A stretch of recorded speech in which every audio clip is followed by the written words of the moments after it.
Hey, how you doing? Today we want to review the solutions to frequent problems in the diet of the elderly, ranging from questions of nutrient absorption to those related to social aspects. Unwanted solitude is a growing problem that can make a person tired of cooking for themselves and eating alone. A good way to combat this is to improvise meals with friends, neighbors or family.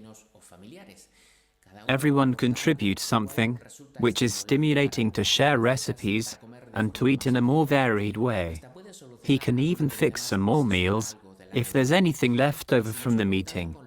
And if you don't have the knowledge or skills to cook, you can always go to a dining room to get some company around the table. On the other hand, some people avoid certain foods because they are difficult to chew. This may be because they have problems with their teeth or dentures, avoid eating meat, fruit or vegetables, and this can lead to food deficits. In many cases it will be necessary to put in the hands of professionals, dentists who advise and make the necessary adjustments to the dentures as the bone retracts with age. Sometimes, food seems to get stuck in the throat, perhaps because there is not enough saliva produced, or because there are problems with the muscles or nerves in the throat, esophageal problems, or even gastric reflux. It will be time to talk to the doctor about what may be the cause and to establish a treatment. Feeding problems can come from diseases not directly related to the digestive system, such as Parkinson's, stroke, or arthritis. These diseases can make it difficult to cook and feed yourself.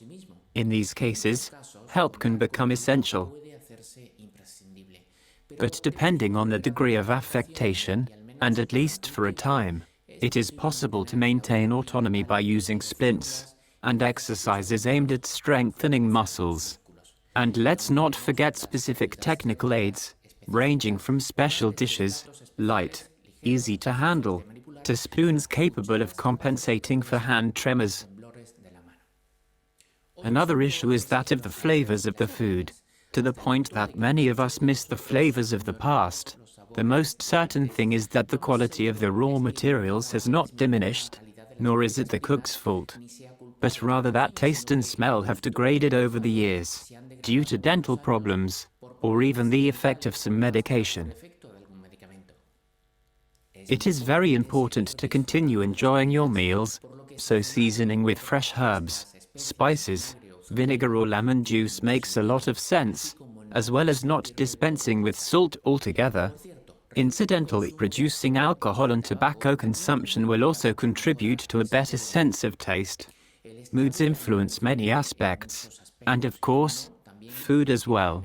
Being sad decreases the appetite, not to mention being depressed. You may have to ask for help if the situation persists. What if you just don't have an appetite? As we grow older, we fill up on less than when we were young, right? A lack of appetite may also be contributed to by some medication. It will be a matter for the doctor to consider alternatives. In any case, being physically active will certainly help to whet the appetite, as well as improve health in many other ways, as we have already seen extensively in this channel. If the reason we are not hungry is that the food is not attractive, let us remember what was said about seasoning the food well. In addition, you can play with shape, color and texture, or with some new ingredient.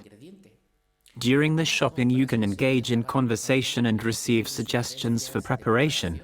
I am sure that the staff working in the fishmongers or butchers will be happy to help in this regard. You can also get ideas from cooking programs or recipes from the internet. Incidentally, overcooked foods often lose flavor, so a short steaming session can leave vegetables with a crunchy spot that makes them more appealing, for example. And what if you don't eat enough? You may need to increase the caloric density of what you eat, and increase the proportion of protein. It is mainly muscle loss that must be combated, so it makes a lot of sense to increase the proportion of this nutrient. and if necessary, to resort to nutritional supplements, which we have already discussed in this channel. Another issue, can medications interact with food? Well, yes, and in some cases, even dangerously so. It is known that some medicines disrupt the sense of taste. They change the taste of some foods. They can also make the mouth dry, or as we said before, take away the appetite. In turn, some foods may affect the way certain medications work. I guess it's no surprise when I say that it's best to avoid mixing alcohol with almost any oral medication. But it's known that anticoagulation patients with acinocamerals should avoid foods rich in vitamin K, such as green leafy vegetables, broccoli or fish, among others.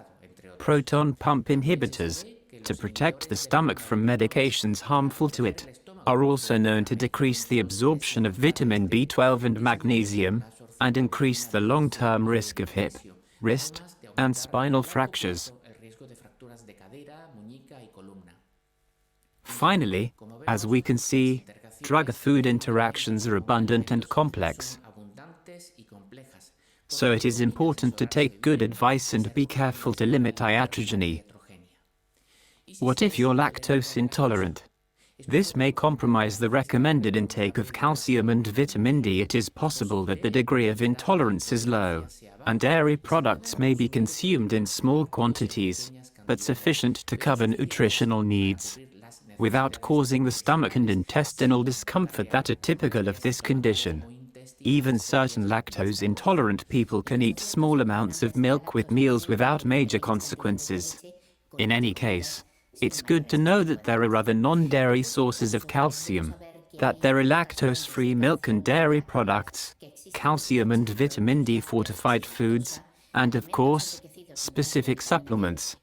And finally, what is the relationship between obesity and fragility?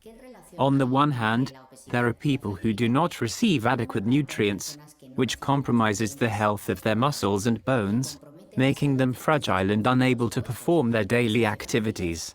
On the other hand, obesity is a growing problem of malnutrition, especially in Western societies. But simply losing weight is not the solution, because sometimes, when an older person loses weight, they can lose more muscle than fat, which translates into a greater risk of fragility and falling.